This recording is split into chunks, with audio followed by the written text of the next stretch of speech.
Bon, allez, on y va. Première remarque. Déjà, le titre est terrible. Ouais, c'est terrible. Hein. Elle arrive en retard. Hein? Elle arrive en retard. Ah, c'est déjà fait. Non, vas-y. Mais je peux entendre pourquoi c'est terrible. Je dirais pourquoi c'est terrible. Jérôme, il nous tire de devoir. Voilà. Et on tourne en rond dans la nuit et on est consumé par le feu, quoi. C'est pessimiste, hein? Ah bah, légèrement, ouais. Ah ouais. Je suis pas d'accord avec cette lecture, mais je dirais ce qui est vraiment terrible dans ce titre et ce dont j'ai vraiment honte. Mais c'est pas ça. Ouais, et après? Pour aller à rebours de ce que tu disais sur le localisme, etc., enfin, sur le mouvement, est-ce que c'est du local, etc., moi, quand je vois au Puy-en-Velay des mecs essaient de brûler la préfecture en gueulant tout le monde déteste la police, je me dis qu'il se passe quelque chose. Ah bah moi aussi. Il en parle dans le livre. Malheureusement, je ne l'ai pas lu. Bon, donc, je vais peut-être. Ouais, mais j'en parle rapidement, j'en parlerai pas aussi bien que toi. Non, ce que je veux dire, c'est que il y a peut-être des ronds-points locaux, il y a, moi quand je vois dans la France entière les slogans les plus radicaux parisiens repris, je me dis qu'il se passe quelque chose de très étrange. Ah, moi aussi. Je suis très sensible à ça, donc, je te rassure. Mais j'espère. Et je suis un peu gilet jaune depuis le début. Et à chaque fois que j'ai cru que ce mouvement était mort, il a fait le phénix, quoi. Voilà. Donc moi j'y vais. J'encourage tout le monde à y aller d'ailleurs. J'ai les plus grandes difficultés à l'analyser parce que déjà je suis dedans, parce que c'est d'une diversité, d'une complexité, je n'arrive pas. Je trouve ça très sympa.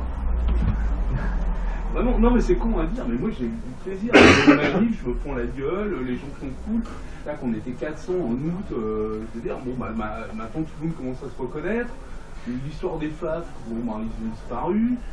C'est même voir une épine pour les FAF parce que, en fait, comme ils ne savent pas faire de la vie sociale, même les gilets jaunes, on se rend compte que les FAF sont dans rien à foutre. Donc voilà. C'est ce que dit Todd, hein, par exemple, il dit le RN, vous croyez surfer là-dessus, mais ça marche pas du tout, quoi. Il se passe quelque chose qui est vraiment incroyable, que je ne pensais pas voir, et donc déjà, réjouissons. Je sais pas des analyses super profondes. Tout ce que tu me dis, tout ce que tu me dis me va très bien. Je n'ai rien à ajouter. Je dirais juste un truc sur le phénix, puisque c'est un phénix. Alors qu'est-ce qui va se passer maintenant? Gros malin, attends le 21, on va bien voir. J'en sais rien, moi. On va voir samedi prochain, on va voir le 21, où j'espère, évidemment comme tout le monde, que ça va rebondir le 21. Le 21 qui est une date invraisemblable avec, je sais pas, il y a des syndicalistes, il y a le climat, il y a tout. Et les gilets jaunes qui sont tous chauds comme la braise, même si dans les raisons quand même très très importantes, et j'en parlais cet après-midi avec un pote, de la décroissance de ce mouvement, il y a quand même une répression qui est délirante. Ah bah bien sûr. Et on se disait d'ailleurs, on se faisait la réflexion que est-ce qu'il y a eu, parce que là il y a la répression violente, les coups, les flashballs, machin, etc. Il y a aussi la répression, les emprisonnements, les gens qui prennent 6 mois ferme pour avoir lancé une pile. Est-ce qu'il y a eu la même chose en 68, quoi? Ah bah de toute façon c'est un mouvement qui a produit beaucoup plus de violence que 68. Hein. Ça c'est... Ah bah excuse-moi, c'est avéré. Non, je disais oui. C'est avéré. C'est super intéressant parce que ça donne une échelle aussi de ce qu'on est en train de dire. J'attends des éléments plus précis de la part d'historiens plus précis que je ne le suis, mais sur les éléments qu'on peut rassembler à ce stade, c'est le mouvement le plus violent depuis la guerre d'Algérie. C'est un point établi, quoi. Bon, donc, oui, mais violent. Non, mais de la part de l'État. Non, mais de la part de l'État. C'est le moment le plus violent de la part de l'État. Même si je dis pas que les gilets jaunes ne font rien, tu vois. C'est le moment le plus répressif depuis la guerre d'Algérie. Sur le territoire français. Non, le plus réprimé. Sur le territoire métropolitain. Le plus réprimé, pas le plus répressif. Oui, le plus réprimé. Non.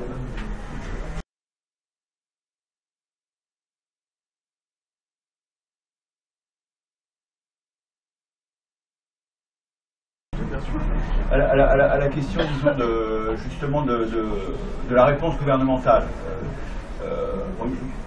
c'est un essai, c'est un point d'étape, il y a plein de choses qui manquent. Ce qui manque beaucoup à cet ouvrage, c'est par exemple d'analyser, puisque si on va aller au bout de l'idée de destitution de la gauche dont j'ai parlé au début, sur laquelle tu m'as interrogé, effectivement, il faut regarder dans le détail la réaction des organisations de gauche et comment, justement, l'embarras, l'ambivalence dont j'ai parlé au début tout à l'heure, effectivement, a traversé chaque organisation et comment ça a rebattu les cartes. Les collègues l'ont fait un peu pour le syndicalisme, il faudrait creuser sur la CGT, il faudrait creuser sur le NPA, il faudrait creuser sur LFI, il faudrait creuser sur le PCF, il faudrait creuser, bah si, parce que c'est vachement intéressant de voir comment ça clique. Bah si, c'est intéressant, parce que c'est justement, c'est là où on voit qu'effectivement, ça polarise, ça dit, si BFM TV a fait sa première assemblée générale à l'occasion de ce mouvement dans toute son histoire, il faut quand même s'en souvenir, bah effectivement, il me semble que la gauche peut faire un peu peut exercer un peu sa réflexivité, quoi. Bon, ça, c'est le minimum qu'on peut lui demander, quoi. Hein. Voilà. D'ailleurs, enfin, BFM TV, c'est un chapitre en soi, mais j'en ai pas parlé, hein, parce qu'au début, ils ont soutenu le mouvement. Je sais pas si vous l'avez vu. Donc ça, c'est un premier élément. Mais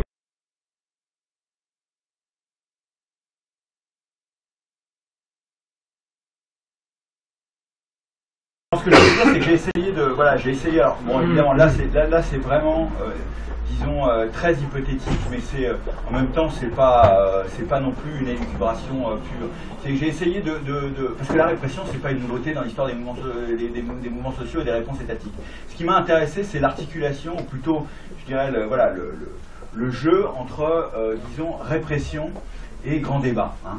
Voilà, l'accroissement de la répression, c'est quelque chose qui est dans une tendance historique lourde, ça a été dans les mouvements sociaux récents, en Europe notamment, qui ne date pas d'Emmanuel Macron, qui est intensifié, qu'on peut mesurer, qu'on peut effectivement observer aussi en regardant l'armement policier, qu'on peut observer au nombre de blessés, on peut voir aussi l'articulation avec la justice, on peut voir la transformation des lois, la multiplication des arrestations préventives. Il y a plein d'indicateurs de cet accroissement de la répression, on peut voir des antécédents en Espagne, ailleurs, etc. Et puis, moi ce qui m'intéresse, c'est que c'est articulé au grand débat.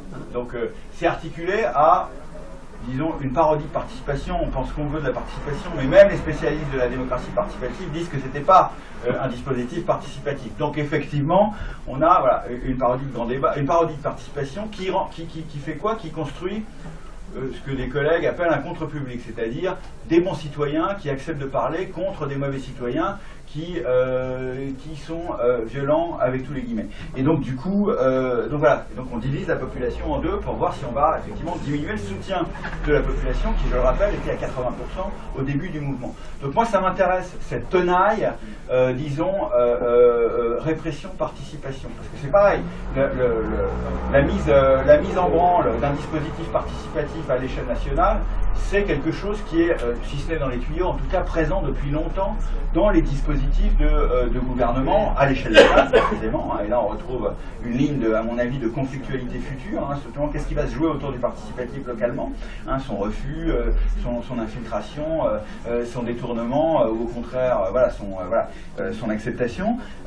Et puis, effectivement, et on va voir que dans les municipales, là, il va y avoir énormément de propositions participatives, hein, par les listes dites progressistes, y compris avec des possibilités d'intégration de gilets jaunes locaux dans les listes ou au contraire dans ces dispositifs participatifs.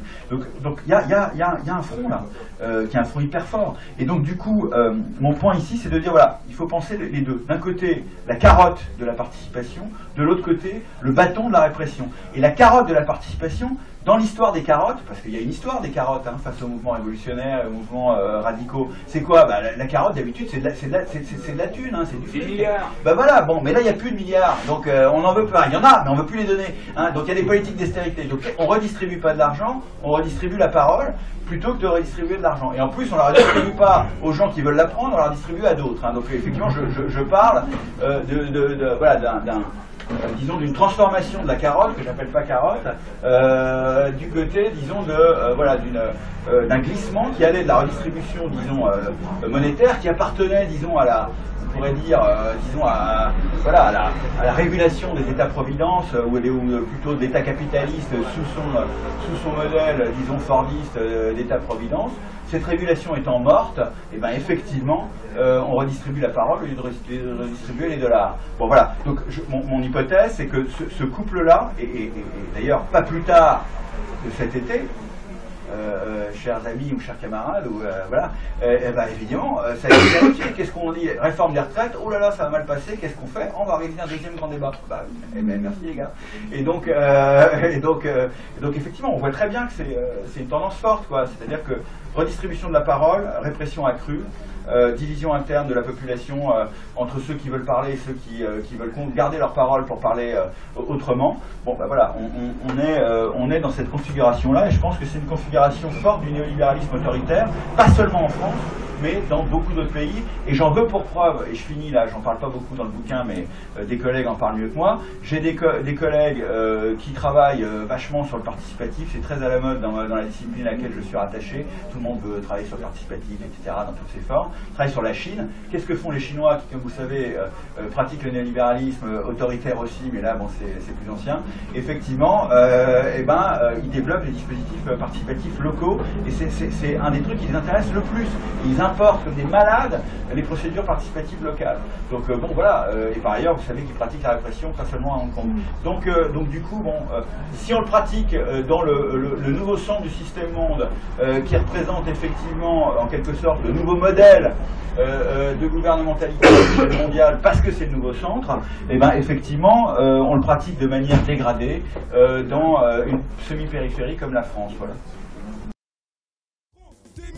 Gilet jaune, moi gilet jaune, demain les gilets jaunes, faut danser petit.